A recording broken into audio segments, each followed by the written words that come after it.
Welcome, everyone, and thank you for joining.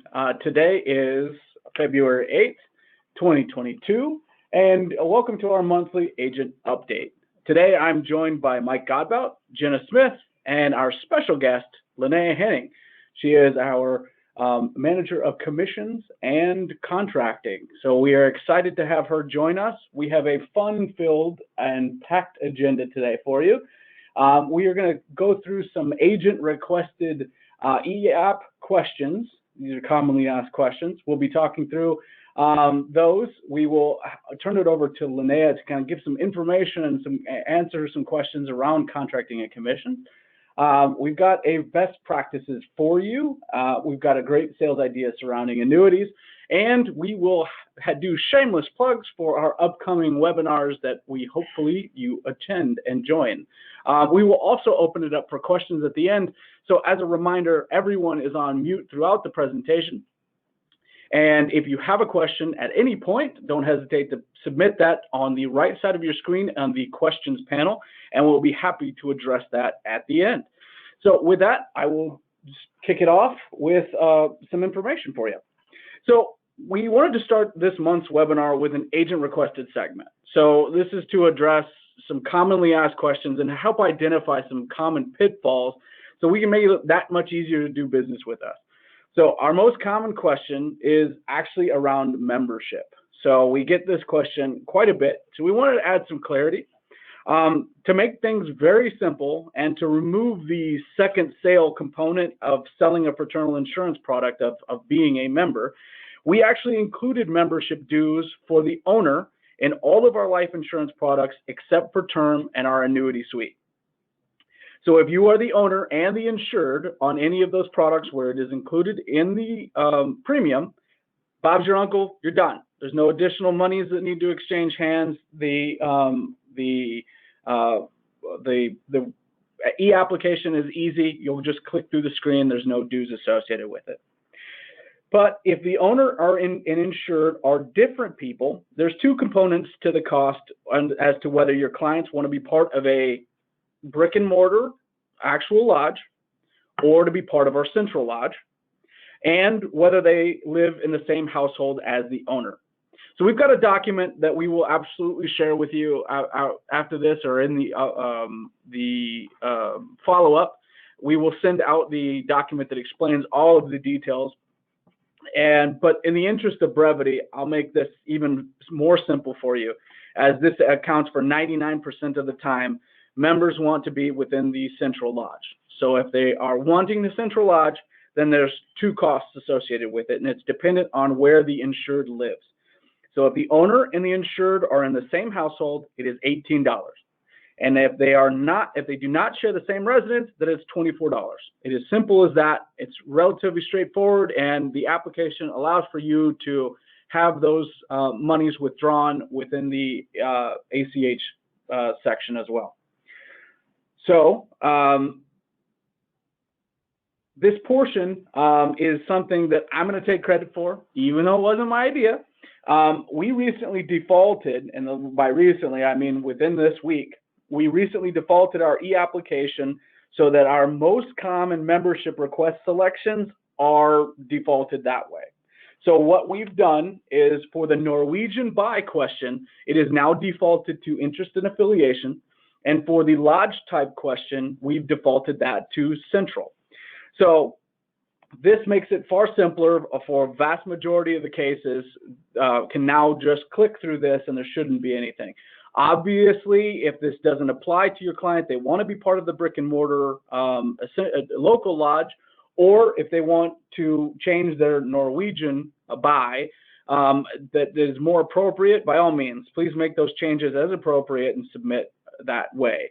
But this is how the vast majority of applications come in, especially from new agents. So we've got these defaulted that way.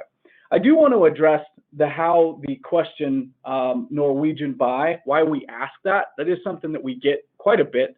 The reason we do that is because as a fraternal organization, we need to have a common bond. And as an American organization that focuses a lot on Norwegian descent and Norwegian heritage, we ask that is our common bond. And people can be Norwegian by interest and affiliation. So you don't have to have marriage or a bloodline or anything that way. Just by having interest in it, they can become Norwegian. So painless. So anyway, that is a note on that. What you're seeing on the screen now is actually what you will see if the owner and the insured are the same person and you have defaulted or you use the defaults and go straight through. You can just simply hit continue through this screen as there's selected of Central Lodge and no dues are required. So this is just what it looks like if you did it right. Last point I'll make on membership dues is around if there is a third party payer associated with the contract, that person does not need to be a member of Sons of Norway. So if that exists, they would not be. One other point I'd like to make about the distinction between the owner and the insured is the owner's portion is covered within the premium in perpetuity. The insured would be, we only require the first year. So if they want to continue to be members, they absolutely can. They will receive a new renewal letter and they can continue that, and we highly recommend it and hope that they do.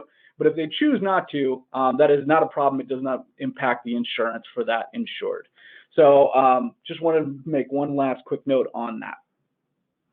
Next up, let's talk about draft dates. So not long ago, we modified our ACH withdrawal page to allow for your client to choose any date between the 1st and the 28th for ongoing withdrawals, and to allow you to choose whether you wanted us to hold the application or process it right away. And this has worked great in the vast majority of the time, but sometimes there is confusion and we wanted to share our solution for that. So I'll paint you a little bit of a picture. So today's the 8th of the month. You have a client, you're submitting the application today. They want their ongoing draft date to be the 10th of the month. In this particular case, if they were to select the hold, it would be processed on the 10th. If they, for some reason, wanted us to hold their first draft or their issue to be the 15th of the month, then you can simply click on the notes button at the top right of the screen, as indicated here, and that will give you an opportunity to put those in an open narrative.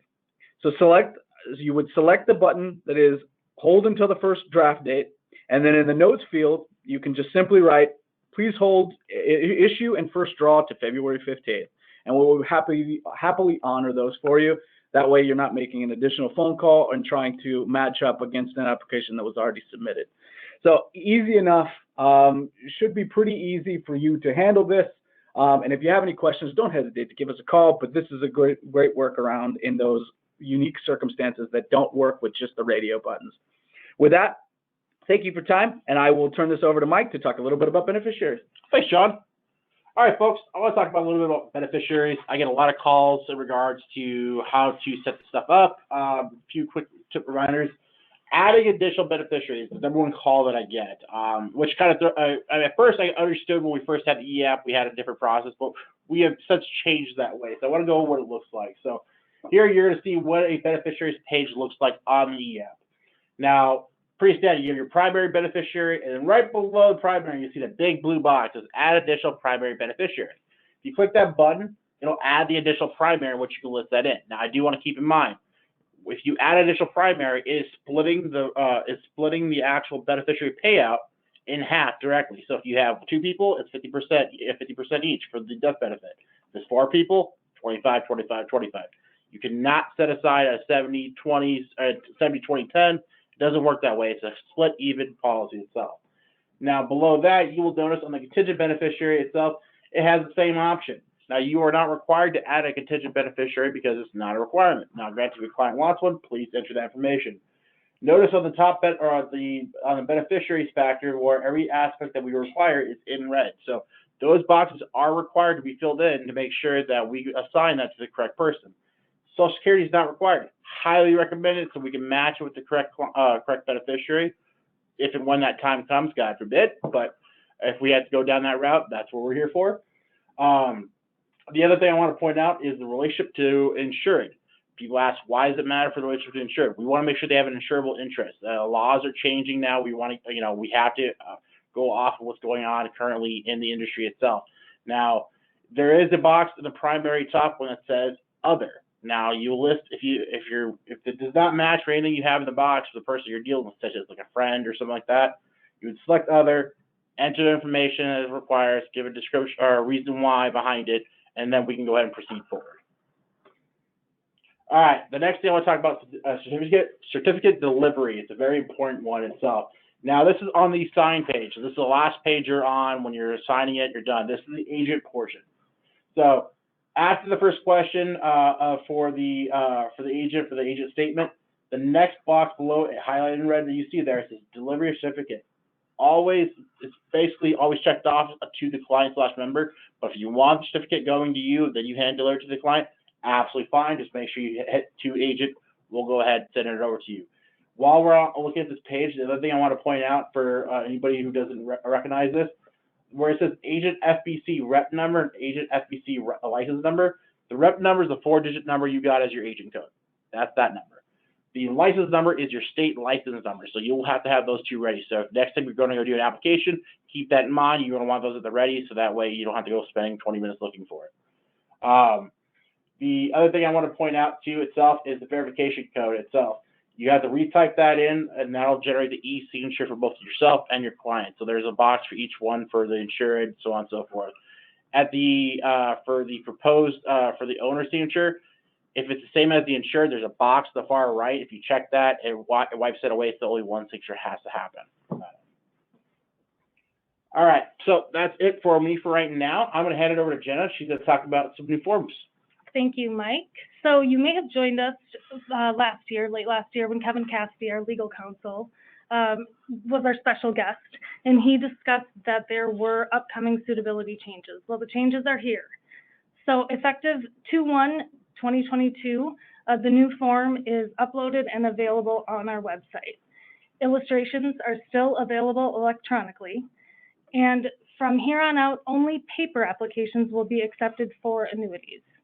States that have separate forms include Ohio and Florida. They are updated on this page as well. And you can find these in Before the Sale resources under applications. So you can see to the right, here's an example of Ohio. These are all the forms that are available. The suitability acknowledgement form is there and updated. If you are submitting an annuity, please follow these instructions. And of course, if you have any questions, please reach out. And I am very excited to introduce our special guest, Linnea Henning. She manages our commissions and contracting.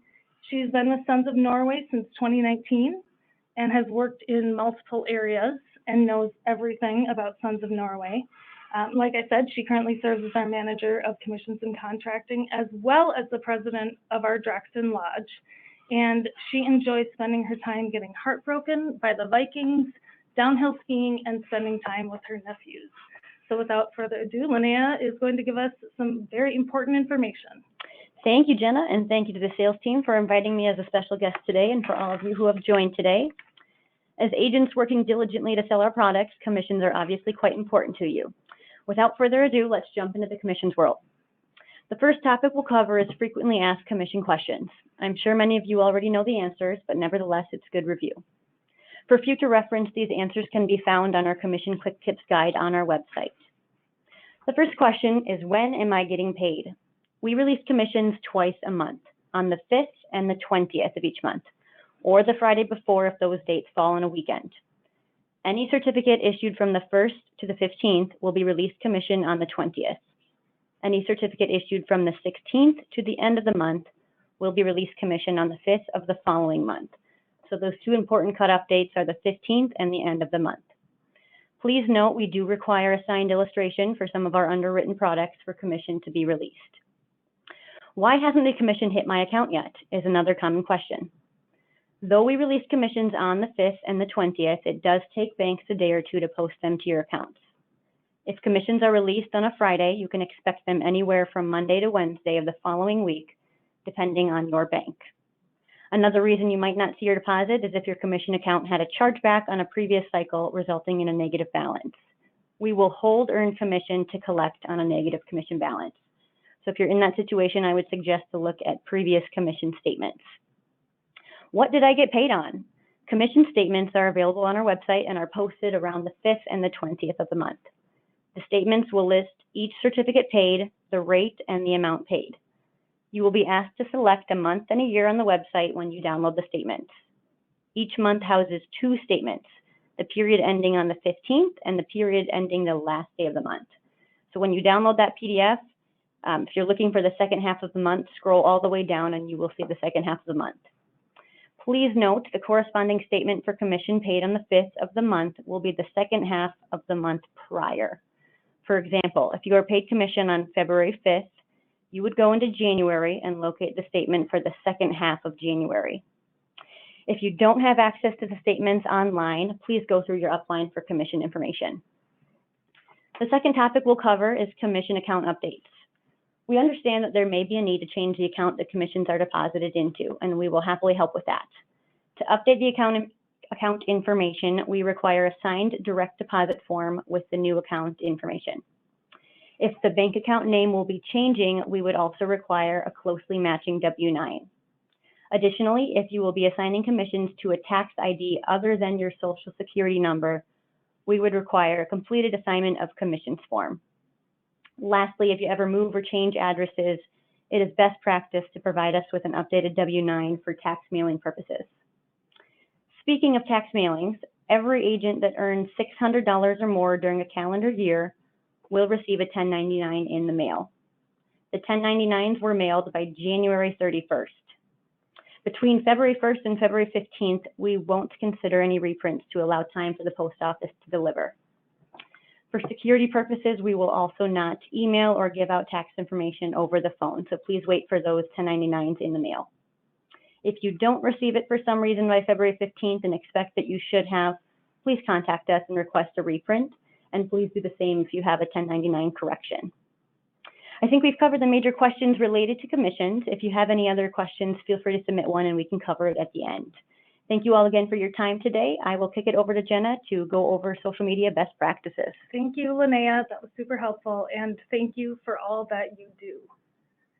So today, as part of our best practices, I'm going to offer up some quick tips on how to use social media to promote your business. So this is assuming that you have your page set up, either a company profile or an obvious notation of your line of work on your own personal profile. Here are a few helpful tips to use social to spark interest. First, ask for engagement. Propose a poll or ask a question. Each person that comments on this post will widen your reach. Here's an idea. Every day of the week has some sort of crazy made-up holiday. One of today's is Laugh and Get Rich Day. Make light of this ridiculous holiday and share your favorite joke and ask for your followers to do the same. Once you've done that, stay engaged. Respond to the jokes or questions or comments, depending on the tactic you decide to go with, in a timely manner and get to as many of them as you can. This shows your followers that you are attentive and could result in some of them connecting the dots on that idea. Well, if he or she is engaging here, I bet they will be attentive when helping me make sure that my family is protected in the case that something unexpected happens. Next up, create a personal connection. So be relatable. Don't make it all about business. If you or your colleagues are comfortable sharing on social, go for it. It can be something as simple as sharing an interesting article that you recently read, or participate in a trend like Fur Friend Friday. Post pictures of your four-legged friends every Friday. Come on, everybody loves a cute puppy pic. Or maybe buy lunch for the office, if you are in the office, from a local vendor and share it on social. If you are okay getting a little personal, post about some of your experiences. Share a picture of a cool hike you took. Or post a video of your textbook takeout that you mastered at your local curling club over the weekend. Yes, I'm on a curling kick right now. Next up, partner with your local business. This is monetary, and we understand that this might not be feasible for all, but it is a great way to raise awareness. Order lunch for your office, post it on social, and be sure to tag the business. If your colleagues are still remote, no problem. Again, if it's feasible, have it delivered to them and have them posted on social. Is there a local gift shop, flower shop? Whatever it may be, make a purchase and display it in your office in a prominent location, accompanied by their business card. Or again, if you are remote, in view with your webcam. Some businesses may even partner with you to offer a discount if they mention they heard about the business from you.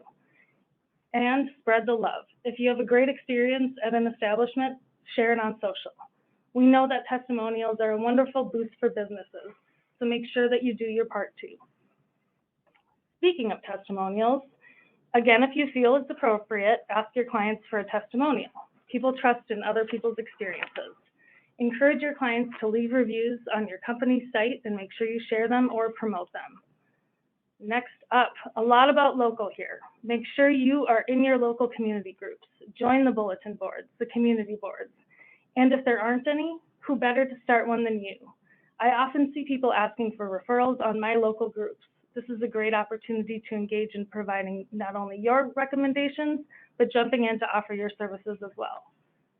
And lastly, volunteer in your community. Follow your passion and get involved. Promote your passion on social media and start the ripple effect. Engage your friends, family, colleagues, and neighbors to join you and take pictures and post them. This may feel a little self-serving, but you are raising awareness for the effort you are supporting, so it's a win for all. Speaking of that, are you looking for new opportunities? A few of our Sons of Norway lodges are looking to fill vacant insurance professional seats. If this is something you're interested in learning more about, please contact the sales team. I hope you found this helpful, and if you've seen some unique tactics on social, please share them with us. Our contact information will be available at the end of this presentation. From here, I'll pass it over to Mike to talk about this month's sales idea. Thanks, Jenna. All right, folks, I want to talk about annuities. I know I've talked about it before, but this aspect is a little different idea behind it. It's something that I've asked myself a number of different times throughout my career as an insurance representative. Number one thing I ask myself is, what is my retirement going to look like? You know, obviously we base our retirement based off renewals that we sell, and ideally we have a large book of business that can pay us out throughout life. That's the whole idea about being an insurance agent. Totally understand that. But as any smart individual know, we always want to make contingency plans, right? And most of you probably already work with a financial advisor or have that already covered in your mindset, and that's absolutely wonderful, and I highly recommend doing so. By all means, what I'm proposing is not designed for a true 100% all your retirement. This is ideally as a supplemental option for you. We have a product called our Flexible Premium Deferred Annuity. It's as simple as $2,000 into it and $75 a month going forward. Now, I know some of you go, well, $2,000 initially going in might be a little hard to bite down on, but not ideally. I mean, if you think about it, how much money do we averagely make on a life insurance policy? This can be an average range to get it started as 2 life insurance policies. That's how easy it can be. That's all. But to kind of go forward with it, the idea behind this is that you want to start building up a supplemental option for yourself for money down the line. You never know what came up. This option is a safe alternative. This is a very safe, guaranteed, secure source of income that you can put your some of your money into to grow that over time. I recently just started this plan myself, and I'm doing about $150 a month into it. And my idea behind it for myself, and I understand the tax implications, but that's just my personal thing, is I'm doing it for my kids' college fund. I'm growing that for that aspect. So I'm not saying for you to do that for that reason, but in general, that's my purpose behind it. I understand that there will be a penalty I have to pay based on the capital gains tax, but that's my choice, right? Obviously, if you're the retirement age in that end, there's other different situations, which we could definitely talk about. So every time I've talked about this product, this idea, just to agents or about their clients, I've utilized this for supplementing life insurance, things like that. They all went to me and went, why don't I have this product? This sounds like a great product. For a lot of different reasons, a great product. There's liquidity options. It's a high interest rate. There's a lot of great things about this product that would make it worthwhile for you to put your money into it as well. And not to mention, if you have clients that don't have retirement options, this is a great way to get them involved into something to start a retirement going forward. So it's a great product, easy to work with. I'm happy to go over it and more so over phone with you. Go over some illustrations on how much money per month would equate to what. But just for your reference, if you go onto the quoting platform, you go look at the FPDA under 10,000. It'll start the initial payment as 2,000 into it, and then right below that there's a box that says premiums. You click that box, and you can change the monthly amount. You're required to minimally do $75 a month into it, but if you want to do, let's say, $150, $200, whatever you can afford, you click that, press OK, upper left-hand corner, and then the top right corner on the next page, you'll see View Print Results. and that'll give you the guaranteed and non-guaranteed values of that.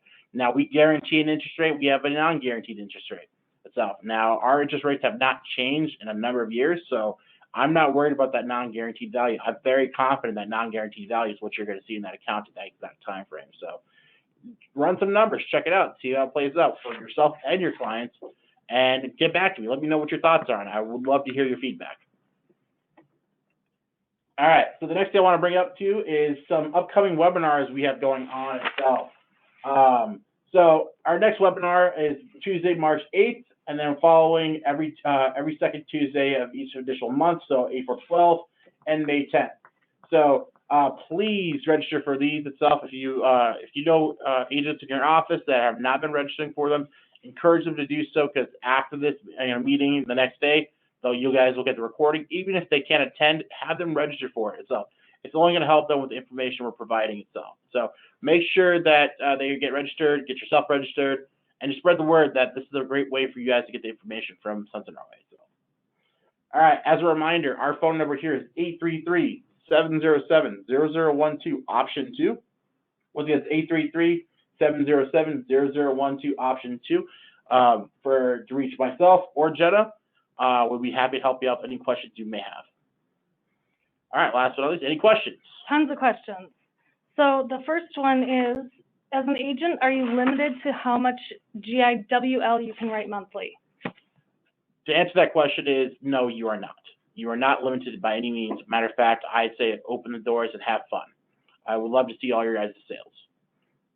All right, next question. I've been selling guaranteed issue online, and the app is good, but I'm now presenting underwritten cases, and because the rate is very good, thank you. Is the procedure the same?